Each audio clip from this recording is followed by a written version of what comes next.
Struggling with the burden of past traumas and finding it difficult to move forward? Join us right now as we explore the transformative power of radical forgiveness to address this very thing. Raw, uncut, and unapologetic. Welcome to Men Talking Mindfulness. Hey, welcome back to another enlightening episode of Men Talking Mindfulness. I'm retired Navy SEAL John McCaskill, and I'm here with my co-host, renowned New York City yoga teacher, Will Schneider. And today we're going to get into a profound topic on radical forgiveness with our guest, JP Delange. JP, you know what? I don't even think I ever checked if that's how you pronounce your last name, which I'm terrible. Is it Delange? I've been called a lot worse. It's Delange. Oh, man, I knew it. As soon as I read that name, I was like, oh, crap. And JP came to our retreat last year, and I should know better. But anyhow, JP Delange. Way to go, John. Way to go, John. I know, right? Hey, we are raw, uncut, and unapologetic. Anyway, JP is a man who spent 30 years serving in uniform in the military, and he's sustained multiple unseen wounds, including PTSD. And that's what a lot of the world calls PTSD. I call it PTSI because I truly feel that it is an injury. And JP is going to offer invaluable insights into how we can free ourselves from the shackles of past traumas and find true healing and liberation through forgiveness. But before we do that, we're going to do a couple of announcements. One announcement, hey, simply text MTM to 33777 to see everything that we're doing, including our live virtual meditation course that starts later this month. Actually starts next week, April 9th. Next Tuesday. And our in-person retreat in Colorado next month, May 16th through the 19th. And you can find out about all that stuff simply by texting MTM to 33777. Also, real quick, I want to give a shout out to a fellow podcast. It's the Harder, Not Smarter podcast with fellow former Navy SEAL Kevin Seif and former Green Beret Greg Van Dyne. You got to give it a listen, support them, and then start living a better life all at the same time. All right, now I'm going to turn over to Will, my brother from another mother. How are you, man? Good to see you. I was good. I was checking out for a moment. Sorry. I was like, right here. It's not like being present, during your own show. Anyway, it does help. I was writing next to, our text at 33777 that we will not spam you. So I was working on the show as the show is going on right now. But hey, I'm good. We had a great time attending the LA conference on podcasting last week. So we're super continually more inspired just to bring all of you, and really excited to have JP here today and to bring all of you just more great content that can help you live a happier, harmonious, and easier life. And healthier for sure. We're just going to do one grounding breath. That's all you really need to kind of like hit reset. And we're going to start with a nice big exhale out your mouth. Close your eyes if you like. As you exhale, get all the way empty, empty, empty, empty, empty, empty. Good, good. We're going to take a big inhale. 7, 6, keep going. 5, 4, 3, 2, 1. Hold it. Take a little sniff at the top. And exhale out nice and easy. And exhaling right into this moment by grounding through your spine, into your feet or your sit bones. Just be here now, as Ram Dass would say. Awesome, everybody. JP, thanks for being part of our show. JP came on our retreat last September, was it? So he's like a veteran. Oh, look at that hat. Rocking the full Men Talking Mindfulness experience on our retreat. So JP, great to have you today, and thank you for wearing our hat for sure. So great to be here. And look, this retreat that you put on last year was a game changer for me. And I would really recommend to anyone to meet you guys in person. That was one of the highlights for me. But, in terms of stretching my body into positions I didn't know I could still do, and meditating and learning more about mindfulness, what a rewarding experience that was. And we need a lot more of that, especially in these days. So Thank you for putting that on last year. I'm really looking forward to seeing you in Colorado Springs this year, and can't wait to see what's in store. Same here, brother. Same here. Yeah. Excellent. Well, glad to hear it, JP. Yeah, John. Yeah, definitely glad you're here, and thank you for that plug, man. So real quick, let's jump in just to get a little bit of a backstory. If you could briefly share with our listeners a bit of your personal journey with post-traumatic stress and how, ironically, almost how it led to your path of radical forgiveness. Yeah, great question, John. And it's not a straight line, as many people who have enjoyed the kinds of success that we have can attest to. The road to success is often a crooked line of peaks and valleys. And that was my journey toward radical forgiveness and my diagnosis of PTSD. My relationship with PTSD is really relatively young. I turned 65 this year, and I was diagnosed only about 7 years ago when I was 58. And incidentally, you had Major General Greg Martin on, I think it was around the 21st of February. I listened to that broadcast, and it just struck me how many parallels there were between our individual journeys. He was 58 when he was diagnosed with bipolar disorder. I was 58 when I was diagnosed with PTSD. He had onset about 12 years earlier while he was on active duty. I learned after my diagnosis that I had been in my 30-year career living with PTSD for at least 20 of those years. And the military medical system that we really were a part of for our entire adult lives just didn't catch it. There weren't the assessments in place to test for it. And that was odd, especially for two soldiers like he and I that deployed so many times and probably experienced some things that warranted that kind of attention by the medical community. So, he had 6 evaluations at Walter Reed before he finally got the diagnosis for it on his 7th try, but that was after he had been fired. And he crashed, and he was spinning kind of out of control. So he had the wherewithal to ask for help, but so many people don't. He was directed to, right? He sure fired, and then told, "Hey, you better find some help." But very glad that he did. I read his book too. I read a little bit before, and then read it afterwards. After our interview with him, he really went through some extreme highs and lows. But definitely see some parallels there with his story and with yours. Yes, and even though bipolar disorder is a little different from post-traumatic stress, there are some parallels there. Both of them are stigmatized, and so it's very difficult to raise awareness, let alone engage in a conversation. So when this opportunity came to talk with you and Will, absolutely wanted to jump on it because I backed into my diagnosis very much by accident. I had retired 11 years prior to my diagnosis. For the last, I'd say 6 or 7 years of my active duty military career, I was entirely focused on countering IEDs, those roadside bombs that really, really devastated our forces over there in Iraq and Afghanistan.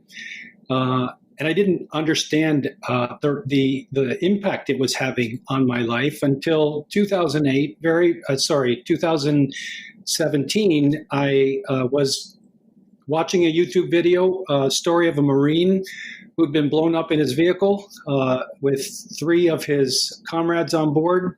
He was the sole survivor. And it was that video and the story of his recovery from that I just completely had a meltdown. And that told me that there was probably something going on in me that I needed to check out. And I did. And over time, over the next 6 months after that, I learned that I had been living with post-traumatic stress for many, many years. And in my what did that look like? If you know, let me just jump. What did that look like? Your PTSD, like how did that manifest in your life, or your relationships, your work, if you will? Oh, beautiful. One of the things that I loved about Greg Martin's interview was his embrace of his diagnosis. I did exactly the same. It may seem weird, but when I learned that I had PTSD, I was excited. I celebrated it. I fully embraced it. And I ran toward it because suddenly the things that I had been dealing with or living with my entire life had a name. It had a name, and I could learn about it, and I could try to figure it out. I could try to understand it, and I could learn how to do something about it. And as it turns out, post-traumatic stress is we think of it as a disorder because that's the name that was attached to it. But it's not that. And I'd like to get into that with you if that's okay during this program. But for sure. How did it affect my life? Well, my professional career was fantastic. The military is just a wonderful environment to become the best of yourself that you possibly could be. And I was, just like Major General Martin, a hard charger in the Army. I volunteered for the hardest missions, the toughest assignments. I wanted to make my difference. I wanted to push myself and stretch myself as much as I could. And, it took me all over the world. I saw some amazing things, but I experienced some tough things too. Professionally, I was doing okay, but on the relationship side, on the personal relationship side, I struggled. It was hard for me to get into healthy relationships, lasting relationships, and fulfilling relationships because something would get triggered in me eventually that I would push the other person away, or I would get into something that was so toxic. And that on some level felt comfortable. But all of that started to make sense when I got my diagnosis. It's just amazing how a diagnosis, no matter how tough it is, can really turn the light on in terms of offering an understanding of what's been going on in your life all these years. Oh, that's what it was. I got irritable because of that situation. I had nightmares and flashbacks, and if you remember the military and if you go into a restaurant and sit facing the door, you're hypervigilant, right? I didn't think anything about it. It felt like that was just who I was until I figured out it's not.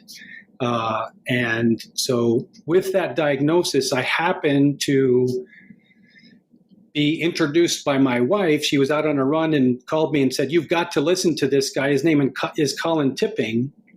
And I never heard of him, but I listened to the recording and I learned for the first time about this modality, this spiritual modality called radical forgiveness. And it blew me away. We all have this idea of what forgiveness is. Many of us have learned it in catechism or Sunday school. But I was so turned on to this because it was not anything like I had been exposed to before. I learned as much as I could about it. I met Colin, had many discussions with him, ended up becoming a certified radical forgiveness coach. There you go. And it changed my life because I learned through this kind of, I'd call it an advanced adult version of forgiveness that, we're given a set of beliefs when we're very young in our formative years, between the time we're born and the time we're 5, 6, 7 years old. And we don't think twice about them. We take those on as our own beliefs, our own values. They're given to us by our environment, by our primary caretakers, and they create a narrative by which we live our life. No one ever tells us really in our life that you can change your beliefs. You can change what you believe about yourself, about anything, and there's a process for doing that. And radical forgiveness follows that process. And what I love about this process is it works on your you're on a specific core set of limiting beliefs that we all walk around with. Right. And those limiting beliefs direct our lives. It directs our decision making. It directs the choices that we make. It often contributes to addictions or other things that we do to self-medicate to just kind of escape the pain that we're in for a little while. But you can change that. And through this process, it absolutely changed my life. And now I wanted to teach others the same modality. Sure. Well, for that modality, for those who are not familiar, one, like, how do you define just the overall arching term radical forgiveness, and what specifically, what do you mean about radical? And then how does that differ from the traditional beliefs or notions of forgiveness? Yeah, they're very much on parallel paths, at least in the beginning. We all have a story. We all tell stories about our lives. We have memories of past events and that we tell stories around. And radical forgiveness is a 5-step process, the first of which is to tell the story of an experience that we had that we're still carrying around, the emotional investment in that story, and it's directing our life in some way. So the first step is to tell the story, and the second, closely in hand with that, is to feel the feelings of that story. Yeah. Why is it important? Why is that initial? Why is that first step? Like, why is it important to tell the story? What does that do for the mind or the body or feelings or whatever? Well, because telling our story and being heard is really the first step to letting it go, to letting go of the investment that we make in that story that we're holding on to so tightly. We're making an emotional investment in holding on to that story because it's so meaningful to us. Yet what we don't understand is what's hiding behind the story that limits our lives. And the radical forgiveness process in the second and third steps are all about feeling the feelings and identifying and actually naming those feelings. And then in the third step, collapsing our story so that we can start to understand what those feelings are actually telling us. A story, as it turns out, has 2 parts. There are facts about what happened, and then there are our interpretations of what happened. And the interpretations are based on the beliefs and the values and the stories that we heard in our formative years that we took into our life with us. That became our starting point. And we didn't think twice about taking on the beliefs and the values and the ideas and the judgments of our primary caretakers, our parents for most of us. We just made them our own. And we did that because at such a young age, it was all about survival for us, right? It was about fitting in and gaining love and acceptance from our primary caretakers. So we had to really suppress any questions that we might have had back then about the things that we were taught. We just took them on as our truth. But later on, it starts to show up in life, in our life experience, our lived experiences. And so if we have a tough breakup, or if we get fired from our job, or if we have a meltdown of some kind, or health conditions of some kind. Colin Tipping did a lot of work with people struggling with cancer. It's because we are carrying around beliefs that just are not serving us. And so the third stage of radical forgiveness is all about collapsing the story, kind of decomposing it, taking it apart, identifying what the facts of our victim story is. We were victimized somehow in the past, and this is what happened. So these are the facts. My relationship ended. I got divorced. I lost my job. I got sick.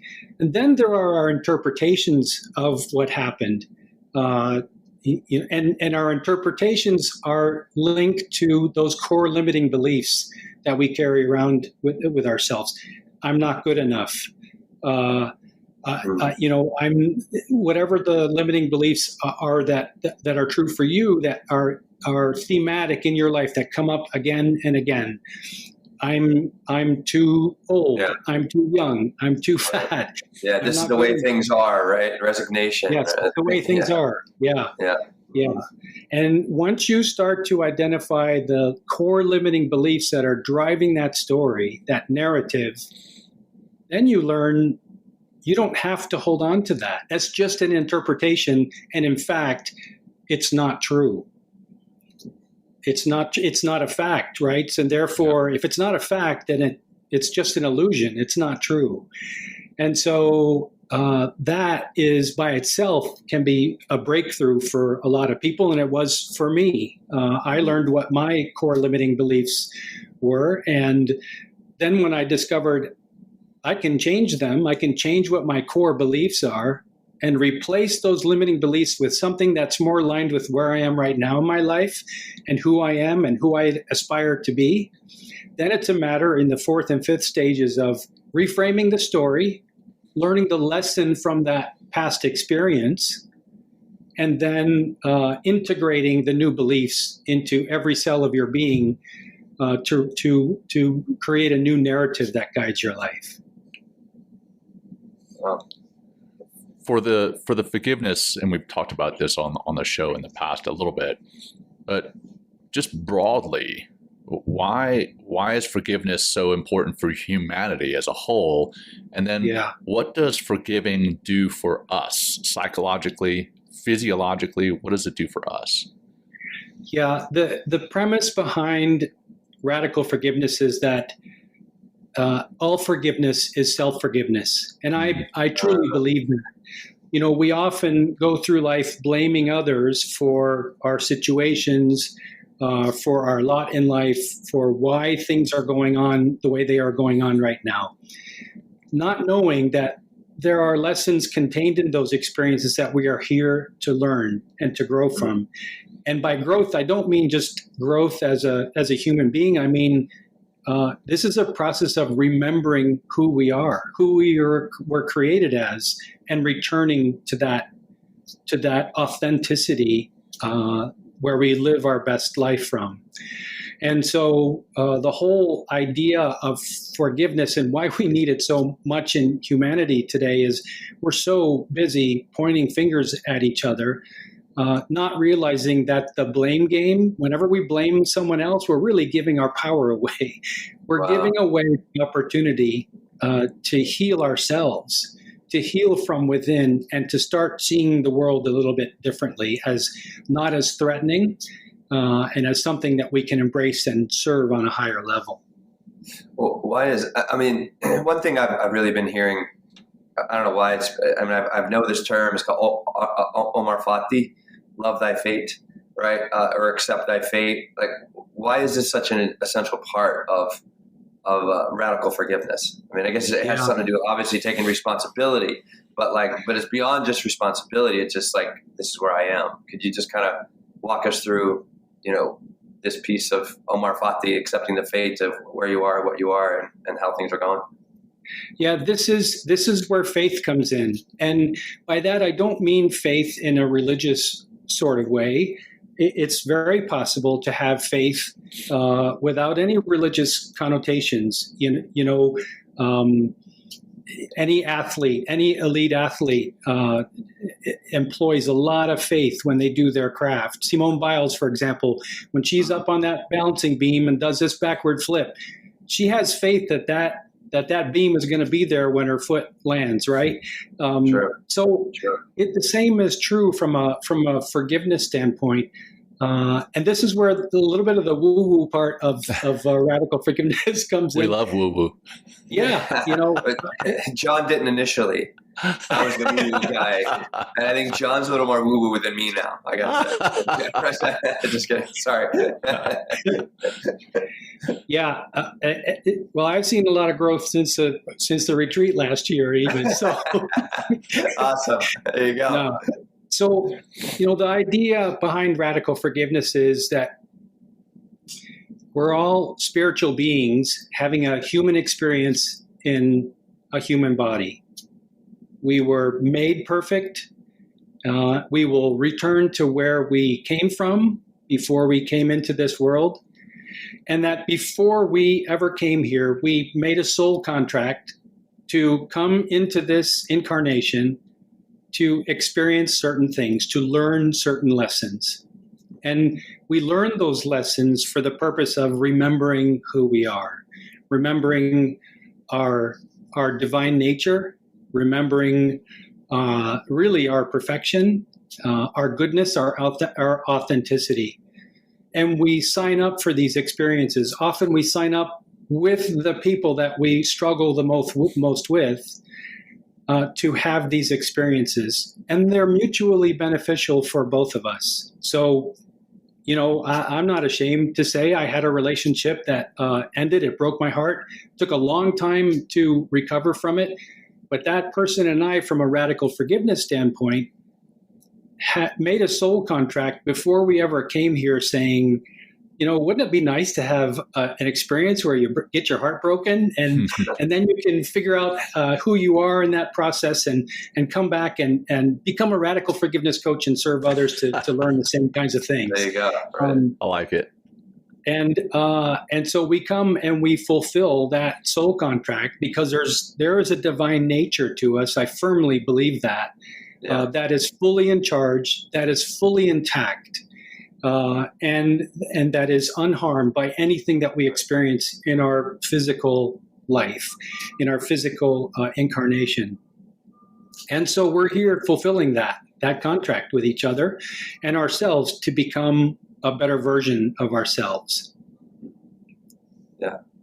Does that make sense? It makes really good sense. I mean, it's like, what's that movie, John, about the Soul? The kids movie? Yeah, Soul.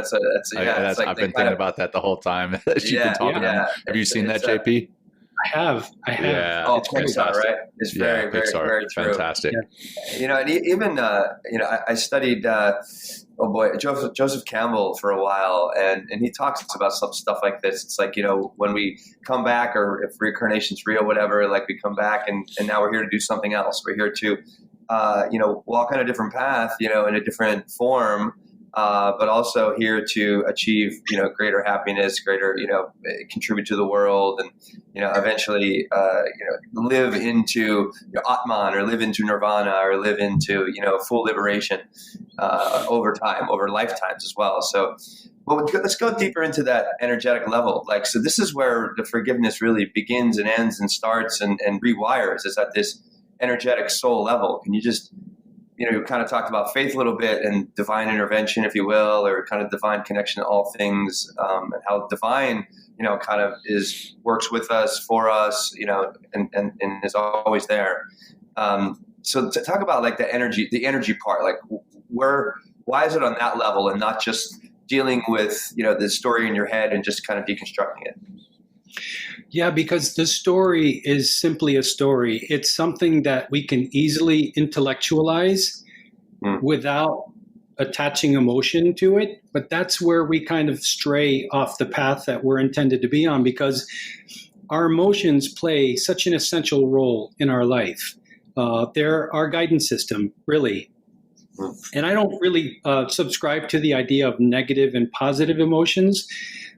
Every emotion has a role to play. Every experience that we have, every feeling that we have in our body is attached to some emotion. It just happens in my studying of this, we don't have a very robust vocabulary when it comes to describing our emotions. And that's part of what kind of gets us in trouble when we cannot accurately describe our emotions. So when we tell a story, especially a victim story of something that happened to us that might have been traumatizing or really may have affected our life in a really impactful way, if we separate the feelings from that story and just keep it as an intellectual exercise, it really blocks our path toward healing ourselves. Emotions are there because they tell our body something's going on that we need to pay attention to, that we either want more of when we have very happy, celebratory, positive emotions, or we want less of that where our life is going in the wrong direction, when we feel a lot of guilt or worry or anger or resentment. It's when we hold on to anger and resentment and guilt. And, if you're living with post-traumatic stress, shame is the base emotion that drives, that keeps post-traumatic stress in place.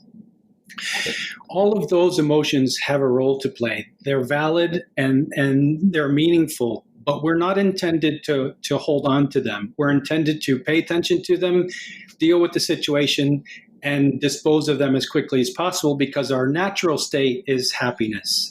I believe our natural state is happiness and joy and fulfillment and life satisfaction. But so many of us get stuck in these negative self-diminishing emotions, and that's where we kind of get into trouble. And so the whole idea of forgiveness is about paying attention to those emotions, listening and trying to understand what our body's telling us, what our mind and body is telling us, and take the steps that are necessary to deal with that situation, take responsibility for it, and dissolve that emotion that is controlling our lives in a not so productive way. The emotional intelligence, or the emotional vocabulary you mentioned. Yeah. I know that's definitely something I struggle with, and I recently had an experience with my little boy. Like, he did what little boys do. He pushed his little sister, and I got upset with him, but then I pulled him aside and I just held him. I was like, "Hey, you need to say sorry." And he was like, "No." And I was like, "No, you need to say sorry." And I sat there with him for a good half hour, maybe even longer, trying to convince him to say sorry. And he was upset, and he was flailing around in my arms trying to get away. And I'm like, "Hey man, you're going to sit here until you say sorry." And then finally I was like, "Hey, why are you not going to say sorry?" And he cried for a little while, and then he said, "Because it makes me feel weird. I don't like the feeling I'm experiencing." Well, he didn't say experiencing, but he said, "I don't like the feeling I get when I say I'm sorry." And I was like, Wow. That's actually really profound. And so I think that's what a lot of us get is we get these feelings associated with these emotions. We get secondary emotions, or we get actual physical feelings related to these emotions that we don't like. And that causes us not to say sorry. I mean, that's what the show is about, radical forgiveness, right? We don't want to say I'm sorry to people because it makes us feel less than, because we're embarrassed, because we fear something. And then we don't want to say I'm sorry to ourselves for the same thing. So what role, coming back to how you finished there, JP, is taking responsibility? Why is taking responsibility so crucial to the healing process? Well, and if I could just add to what you just said. Yeah, please. It was a perfect example. We're not, we don't have a very good vocabulary when it comes to describing our emotions, because we don't have a very good relationship with our emotions. We're taught from a very, especially men. I mean, men especially, like women. Yeah. They're. God, they are allowed typically to express their emotion, talk about their emotion, talk about their feelings. Men, it's just like, how much are you bench pressing? How many miles you do? Like, how many hours you working? That's all I care about, like, Will. That's all I want to know. Next time we talk about that's all I want to know. Yeah, I know. Exactly. That's why my answers are short, John. John, just kidding. But, so take us, taking responsibility, please. Yeah. So, we're taught from a very young age that some emotions are acceptable and others are not. I'm a devout follower of Gabor Mate, and I would recommend anyone follow him. He's a thought leader on trauma and trauma treatment and addiction. And I love what he says about the 4 irreducible needs of an infant child once they're born. And the first is attachment. They need to attach to someone that they can depend on to take care of them. The second is rest. They need to be able to rest from that effort of attaching to someone that's going to be their caretaker. The third one is the permission to fully express and experience the full range of their emotions. And it's in that third one. The fourth is approval. They need approval from their primary caregivers. But it's in that third irreducible need that an infant has that we start to learn to suppress those emotions that our primary caretakers say are not acceptable. If you ever were at school or with your parents and wanted to go to the bathroom and you raised your hand saying, "Can I use the bathroom?" and they said no, that's a very subtle example of an adult telling you to suppress some emotion that's coming up, some feeling that is coming up in that moment. And as you learn to do that more and more, we become detached from our ability to understand our emotions and then to respond in an intelligent, constructive way when we do experience them. And so part of the radical forgiveness process is having the freedom to express and experience the full range of our emotions because there are meanings behind them. Every emotion that we have, every feeling that we have. For example, when I coach clients, I often ask them, where are you feeling this grief or this guilt or this shame? Where does it showing up in your body? What sensations are associated with this? And then I give them a worksheet to link that feeling to an associated emotion. Because once you start getting in contact with your emotions, then more gets revealed to you about what the underlying cause of that experience was, why you experienced it, how you may have helped to create it, and that helps you take responsibility for your part in it, for your emotions, and the way you're reacting to it. And really, that's an empowering act. Instead of blaming somebody, they hurt my feelings, or they messed up my lifestyle. By taking responsibility, we empower ourselves to deal with the situation and dispose of it, so we can live our best life going forward.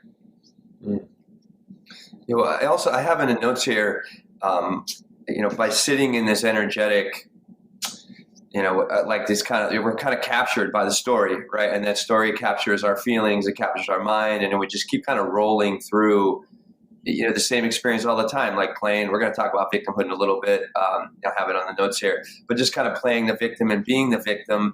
But I have here, as I was watching some of Colin's work, who you mentioned earlier, he talks about, projections and self-reflection, and how do those two things work together? Like, what does it mean by projection, which I think is really key on this energetic level, and does self-reflection help, or how do they two tie together?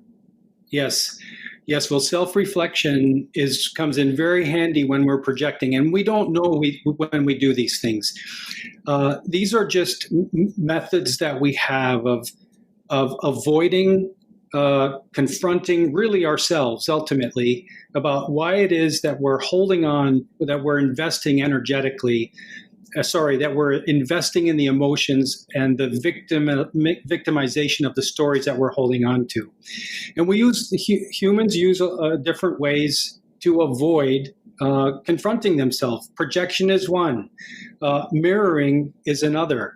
When someone we are often with people in our lives who mirror aspects of ourselves that we don't like back to us.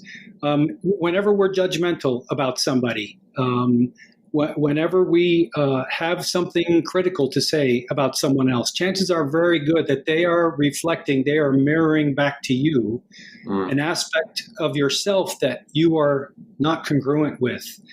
And if you don't know that you're doing it, then you of course, can't change the way that you react to it. But the more you know and become aware, I'm projecting something onto somebody else.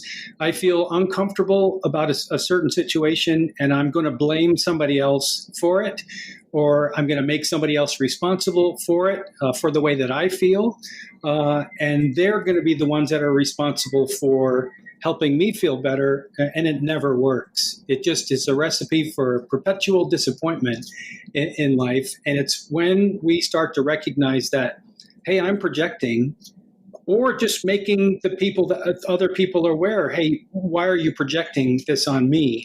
That we can start to take different actions to deal with it. Instead of becoming reactive, we can become proactive at trying to understand the situation through a different lens, making different sense of it, trying to see how it connects to a limiting belief that I have about myself, and then doing the self-work that's necessary to heal from that. Does that make sense? It does. Yeah, it makes good sense. Yeah. Well, do projections also? Sorry. So just the projection, the way that you spoke of it. But is there part of that projection? Is that like kind of brings ourselves forward into that same kind of way of being and the way of doing things? Is that part of it as well? Like if we see ourselves, and imagine ourselves and keep telling ourselves, mentally and emotionally that, oh, this is just the way things are, or nothing's going to change. Yeah. Are we also projecting that into our life circumstances continually? Certainly. And this is all part of the narrative that we took on when we were very, very young. And we really didn't know any difference. When we're born, when we're in our formative years, we're like a sponge. We take in so much information from our environment, and we don't have the discernment at that young age to determine this serves me, this does not, so I'm not going to take this on. We just take everything on, and we take it on as our truth. And that's how we form a narrative that eventually becomes our identity. And it's very interesting. We're talking about projection or blame, which I associate very closely with projection. When we're making somebody else responsible, it's giving our power away, but it's part of our identity. It's part of what has become our identity. And we are willing to fight to the death to hold on or to be right about what we consider our identity. It's when we're confronted with a situation that that really shatters our life, that really forces us to confront ourselves and to really say to ourselves, I can't keep living this way. There's something going on that I need to become a little bit more introspective about and figure this out, because I don't want to keep living this way. That's when we really start to create breakthroughs in our life and discover, when we become more sensitized and aware of when we project or what happens when we blame someone in a given situation. In the context of my dealing with my PTSD, my wife and I have been on this journey since my diagnosis of healing. She has gone to almost every session. Wow. With me, and it has so strengthened our relationship because it has highlighted for us where we have tended to blame each other for things, project our pain onto each other in certain situations, and by becoming more aware, awareness is the very first step to creating change in our life. And that's why I do this work. Not only learning as much as I could about PTSD and discovering it's not a disorder, it's an injury, just like you said at the beginning. Gabor Mate calls trauma a wound. Mm-hmm. And guess what? You can heal a wound. We know that from our military experience. We can heal a wound, but the stigma around it is what keeps it in place, and it's what makes General Martin said this too. He said it so well. It's what keeps people afraid of it. It's what they don't even want to talk about it. But and that's what keeps them ignorant. I think those were the words to the effect that he said. Right. It keeps them in the dark about what's really going on, so that we cannot raise awareness and open the door for change and for healing to happen. And really, that is the first step to coming back together as humanity, I believe. Absolutely. In such a divisive world. And I want to touch on the PTS, quote unquote, D piece, the disorder, the injury, right? I know we've talked a lot on this show about post-traumatic stress for military members, for veterans. Obviously, there's a lot of other traumas that are out there that can cause this post-traumatic stress and the injury that's associated with that post-traumatic stress. Over and above that, you touched on your wife going to each session with you. One thing that I learned is a term called secondary post-traumatic stress injury. And I wasn't aware of that until a few years back. And so I was married before, since divorced and remarried. And my first wife, bless her heart, she dealt with a lot of what I brought home from the battlefield. And I now, looking back, have learned that I actually inflicted secondary post-traumatic stress injury on my first wife, because I wasn't able to understand what it was I was feeling, the emotions that I had, and then the way that I expressed it was very poor. And that came through in being passive aggressive, being quiet, being loud, being angry, almost to the point of feeling violently loud, violently verbally loud. And that inflicted this this secondary post-traumatic stress injury. So for some of our listeners, you may feel that you don't relate to what it is JP is saying because you're not military. Well, let me tell you, you've most likely, you haven't escaped this life without being exposed to some form of trauma, whatever that looks like. It might be something from the military. It might be something from your childhood. It might be something from a previous marriage. And everything that JP is talking about here with this radical forgiveness applies to you. And I don't really have a question there. I just wanted to put that out there kind of for our audience, for our community, rather. We learned last week, don't say the A word, because A word is audience. Hey, we're working to develop a community. So for our community who's listening, who's watching, this is for you. What it is that JP's putting out. So I'll get off my soapbox now, but I just felt that was worth putting out. I really appreciate that, because I've lived the same story as you. And really that's what excited me so much about radical forgiveness, because I was carrying a lot of guilt for, my actions and the things that I said and did in the past. I recognized, I've hurt a lot of people. Let's just be honest with it. Yeah. I've hurt a lot of people with my words and my actions. I know that I'm a better person than that. And getting a diagnosis for post-traumatic stress was not something that became an excuse. Sure. Yeah, great point. But there was a way to connect the guilt with a potential cause and what was driving my actions and my decisions. And when I learned that it was a wound, and that I could heal that wound, it became an imperative for me. If I want to be a better human being, if I want to serve at a higher level, if I want to live with honor and dignity and integrity, I have to do something about this. There are people around me that are affected by my behavior, by the things I say and do. And even though, you and I have been to war, you in a much more intense way than me, we both have families, and they're not members of the military. And very, very little is said about families that are exposed to post-traumatic stress, that are exposed to a family member that is living with post-traumatic stress, and how they are on the receiving end of many of the things that you just described. That was my life too. And right. They deserve just as much consideration in the healing process as the person that's walking around with it. And so, that guilt of suddenly realizing when I got my diagnosis, that was the root cause of that action that I took that I now feel guilty about, or that thing that I did, that mistake that I made, that interaction that I had that I wish I could take back. It became an imperative for me to deal with it. And then as I learned and grew in this, I became more aware.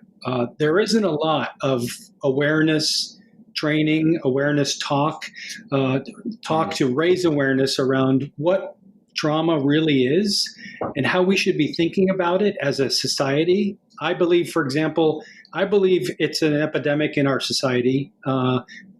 Just turn on the TV and the next mass shooting that we hear about, a person that is in his right mind doesn't do something like that.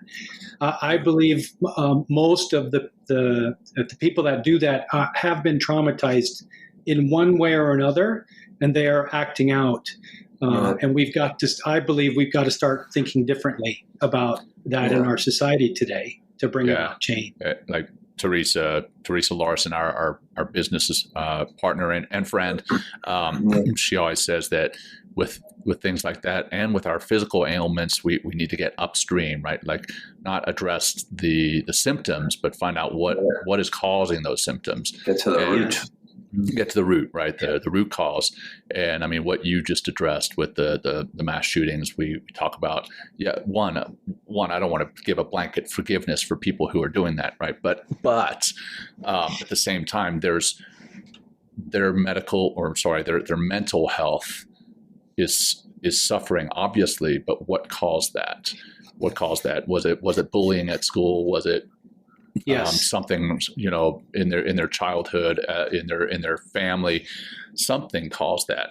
And then again, for our community who's listening, what caused what it is you're experiencing, whether it's mental challenges or physical ailments, that could be caused by a trauma that you had, in physical or emotional trauma that you had in your life before.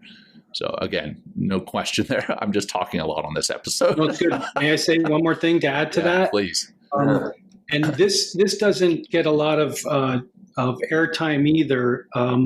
As I learned about trauma, I learned I didn't only have PTSD. I had complex PTSD, which means that I did experience some traumas when I was a kid.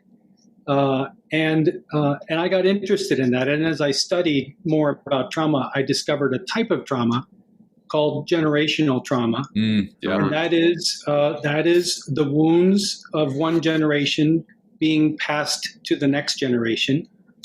And it's not done on purpose. It's not done consciously. It's done unconsciously.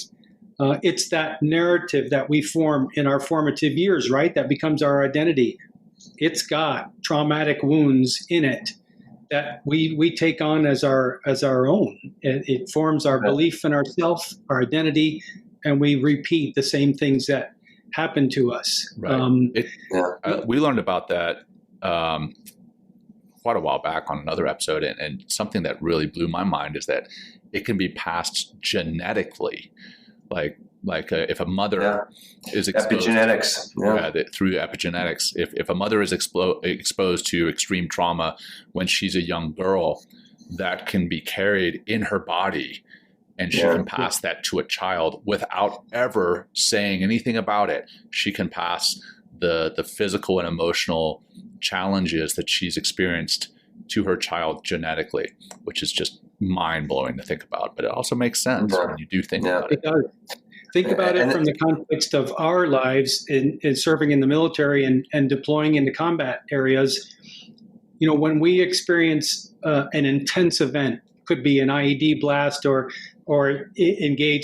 actually engaged in combat, or even secondary kinds of experiences, we have to keep functioning in that environment. We have to do it for our survival. It's part of taking care of the people that we're with and accomplishing the mission.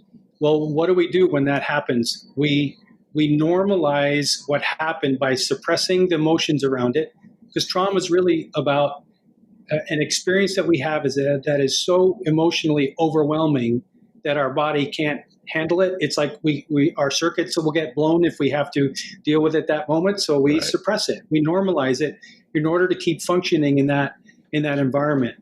What doesn't happen after a situation like that is when we're in a safe environment again, when we come out of that threatening environment where our survival is on the line, and then we come back and we're safe again, if we don't do the work to discharge the emotions around that experience, we keep it in our body. And then we add to it as we have other similar experiences. Right. So to the point that you made about the pregnant mother passing along through her epigenetics to her child, her unborn child, some of those experiences, yeah, absolutely. My mother and my father were children growing up during World War II. My dad was a kid in Holland. My mother was born and raised in Indonesia, which was a Dutch colony before World War II. My mother spent her childhood from 8 until 12 in a Japanese concentration camp. Oh, wow. That does something to you, right? So she fought for her life every day. But back then, and what a lot of people don't realize about trauma is PTSD was not an official diagnosis until 1980. And that means for my parents, they were among hundreds of millions of people that had been exposed to war and just had to suck it up and keep going. Right. And that was a recipe for passing their traumatic experiences onto my generation, the next generation. And that's how generational trauma works. Until someone comes along in the family, recognizes something's not right about this situation, it stops with me, and they start doing the work to heal that trauma. And so finding radical forgiveness was an amazingly effective tool for me to start dealing with some of the trauma that had been passed to me. Because in my experience as a radical forgiveness coach, this is a kind of a stat that blows my mind. Every one of my clients, the subject of their forgiveness work that they want to do is their mother. Everyone. Every one of them. And that's a whole different topic. But that is a pointer to the fact that there is generational trauma that might be in the mix here. And if you can open your mind and be and consider the possibility that the trauma didn't start with the parent, that they too received from a generation before them wounds and injuries that hadn't been dealt with. Well, suddenly it doesn't make a lot of sense anymore to blame your parents.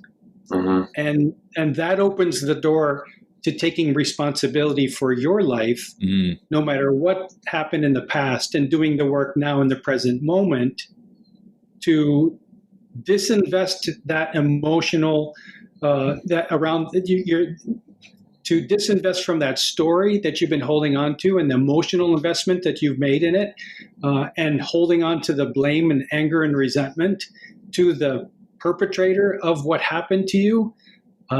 Because that you start to learn through radical forgiveness, I'm just giving my power away to that person.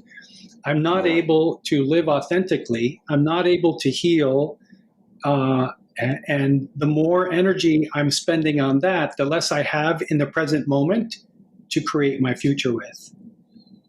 Because that's the only place where we create our future is in the present moment. It's the only place we decide our happiness, in the present moment. But if our thoughts are parked in the past, we're taking away from ourselves. And it's all about us. That's why self-forgiveness, that's why all forgiveness, I believe, is self-forgiveness ultimately, because whatever happened to us in the past that we are resenting or holding on to anger about is over. That event is over. And the past, as you know, you can't change the past. No. We hardly can affect the future. But we worry so much about the future, and we have so much anger and resentment about the past that we don't have a lot of energy left over in the present moment with which to create our future. And so radical forgiveness is about reclaiming that energy that we spend so much on worrying about things that might happen in the future that we have no control over, regretting and feeling guilty and ashamed and resentful about in the past that we can't change, and redirecting that energy into pursuing a future that is full of joy and happiness and life satisfaction. We deserve that. And one thing that really helped me change the relationship to my parents, and a little shout out to my dad, he's 85 today. April 3rd. All right. Happy 85. birthday. I know, right? But one thing that really helped me shift my relationship to my parents and also real other people as well, especially my parents, it's like, they did the best they could with what they knew, how they were raised, right? The generational trauma that was not only were they born with, but that generational kind of trauma is also how we're taught as kids. Like, we're being taught from that place of shame or loss, Yes. or, or guilt or something like that, and that just comes through, subtly. Well, not so subtly, but like, it doesn't seem like it's coming through, but like that, if that's the energy that emotion that as our foundation, from our generational trauma, like that's how we're being raised, with this guilt and with this shame, and educated as well. It's like, but it helped me with my parents to just realize, they did the best they could. I mean, they didn't, I had a great grandmother and, a wonderful grandfather as well. But I wasn't there when they were going through their lives, with them. And, especially the men, like, we're starting to change the conversation, Men Talk Mindfulness, and with the work you're doing, JP, with Radical Forgiveness, to change the conversation for men and everybody to kind of get more in touch with those emotions, develop that emotional vocabulary, and really start to pull yourself out of this like victimland or victimhood. But it takes like one step at a time. Speaking of time, we're actually coming up on time right now. So what's like one, message that you like to leave with our listeners with regarding the power of forgiveness and kind of healing some of these traumas that we've been talking about? Oh, wow. Well, just very quickly, I echo what you just said. Will, I have a lot of empathy and compassion for my parents, because I learned they did the best they could. Right. And they made their transition from this life not knowing that they probably lived their entire life full of PTSD. Mm. They never got treatment. They never got diagnosed. They did the best they could. I have a better understanding of this now. And so my mission is to support those, especially service members, but anyone who's a victim of abuse, dysfunction, or neglect. Those are really the sources of trauma. Heal that. There are some amazing modalities for healing your trauma, for finding forgiveness for the emotions that we feel and the core limiting beliefs that are directing our lives. And I would just say, allow yourself. Radical forgiveness does not require that you believe anything. All it asks is to be willing. Be willing to consider the possibility that there may be a different interpretation of the stories that you're holding on to so tightly. Wow. That are limiting you from experiencing the fullness of who you really are. And just be willing and do the work. And, the universe comes in. It's got its way of bringing the right people to you at the right time, just when you need it, to help you take that next step forward. And I know that you two are on a mission, to raise awareness about the importance of mindfulness. I'm on a mission to raise awareness that trauma is not something that's a life sentence. It's a choice. You get to live with it, or you can heal with it. You can befriend it. I'm starting to coin a new phrase, love your shame, love your trauma. Because it's a part of you, the getting triggered and lashing out and the trigger responses they're all signs of your body's telling you, I've got a wound here. I need your help taking care of it. I need your help healing it. And becoming introspective and doing the inner work of healing is significantly beneficial and satisfying, and it can really lift you out of a mindset that is fixed, and especially fixed on the past, and help you develop a growth mindset that takes you into a new future, takes your life in a completely different direction toward the deepest desires that you have for your life. It's absolutely attainable, and all you have to do is be willing and do the work. The universe will take care of you and carry you along the rest of the way across the finish line. Awesome. Trust that divine. Yeah, trust that divine. Yes. It's and when you do fall into the hands of or fall in or accept or kind of or allow yourself to fall into the hands of the divine, however you want to define that, like there really is something there. I mean, from my own experience, I'm sure John and obviously JP, you've had it, but it's like you just need to kind of just trust like the brilliant, perfect design of all things. And we're here to learn, whatever our circumstances is, or the difficult person that's right in front of us. Everything is our teacher. We just live in a giant classroom, and what's really empowered me when I, embrace that mindset, like I really start to see life in a different way, and stop. And it doesn't have to be religious, right? It's not. Right. It's not necessarily. You don't have to be a religious or even a spiritual person. You just may think of it as your higher self, the best you that you can possibly be, and live into that. Do the work that's required to live into that, right? Yeah, and mindfulness and forgiveness and having a growth mindset is all part of the program. I think that's where our missions kind of intersect and complement each other. 100%. Yeah, for sure. Well, hey, JP, if people wanted to learn more about you and the offerings that you have out there as far as courses, training, coaching, what's the best way for them to get a hold of you? Well, I'm on LinkedIn, John, on Facebook as well, and I have a website, johnpauldelange.com. I'm just wrapping up developing an online course I call the Fulfillment Formula.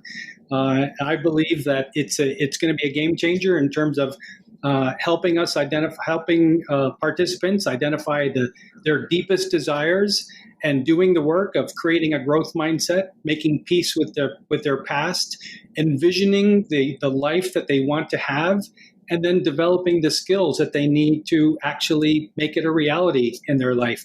And whether you're living with trauma or not, everybody deserves to be fulfilled. I believe that those of us who are just chasing success, just more money, more power, more things, more responsibility, we're selling ourselves short if we're not chasing after fulfillment, which is more happiness, more peace of mind, which is what you are such a proponent of, more inner peace, more contentment and life satisfaction. This program is designed to do that, and you can learn more on my website or just reach out to me. I'd love to talk with you. Right on. Well, we'll definitely make sure that's in the show notes and send that out to our community as well. And, talking about the community, for our community, thanks for tuning in, those who are tuning in live and those who are, tuning in later during the podcast. We appreciate you. And if you got something out of this episode, please share it with your friends, your family, your colleagues, whoever you think could benefit from hearing it. And then subscribe to our YouTube channels, follow us on all the various social medias. And now we're going to wrap it up in a nice bow with that ending grounding practice to wrap it up. So if you're tuning in, let's tune in to our bodies right now and do that by let's just start by paying attention to the physical sides of our breath. The inhalation and the exhalation. And during this conversation, you may have heard some things that made some physical feelings or some emotional feelings bubble up to the surface. And if that's the case, just be aware of them. Don't judge those feelings. Don't judge those emotions. Be aware of them and be curious about what caused them. Take a look at them. Sit with them.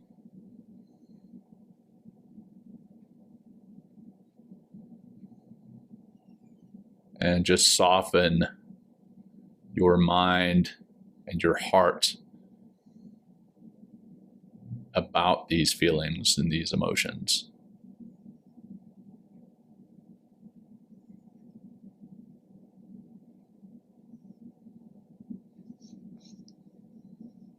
And just in sitting in this silence, You may have noticed that your mind wandered off. That's okay. Just bring it back to sitting with these emotions, with these feelings.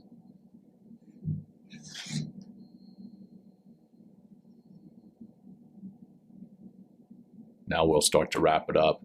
Wrap it up together with 3 deep cleansing breaths. Begin with exhaling. Nice deep breath into your belly first, then into your chest. Hold and release. And as you release, try to release those feelings, release those emotions without any judgment. Holding empty at the bottom, deep breath in, into your belly first, then into your chest. Hold and release. Again, releasing those emotions and those physical feelings, holding empty at the bottom. One final deep breath in, into your belly first, then into your chest. Hold and release. And as you release this time, start to bring some movement back into your body, rolling your shoulders, wiggling your fingers, your toes. If your eyes were closed, start to blink them open. And thank you, everybody, again for tuning in. JP, thank you so much for being here with us today. Fantastic episode. Thank you for sharing what it is you've learned mentally and emotionally. We really appreciate it, brother. So I'll turn it over to Will. Thank you, JP. And for those that are just only listening, JP, towards the end, he has exposed his T-shirt and it says, "You are enough." And everybody is. And if you don't feel you're enough, then I would really dive into a lot of the work that JP is doing, because he's going to help you understand that you are enough through radical forgiveness and also through his mental mindfulness hat on. So, looking good, man. I know, right? You're looking perfect, ideal guest. But thank you, JP, for all your time, all the great work you're doing in the world, and everybody out there listening, our wonderful growing community. Thanks for being here. Share this with your people. Text us if you want to learn more about everything that we're doing. 33777. And that's it, John. All right. Thanks, guys. Can't wait to see you next month. Take care. Absolutely. Thank you. Until next time. Everybody. Take care, everyone. Peace. Namaste. Thank you for joining us today. We hope you walk away with some new tools and insights to guide you on your life journey.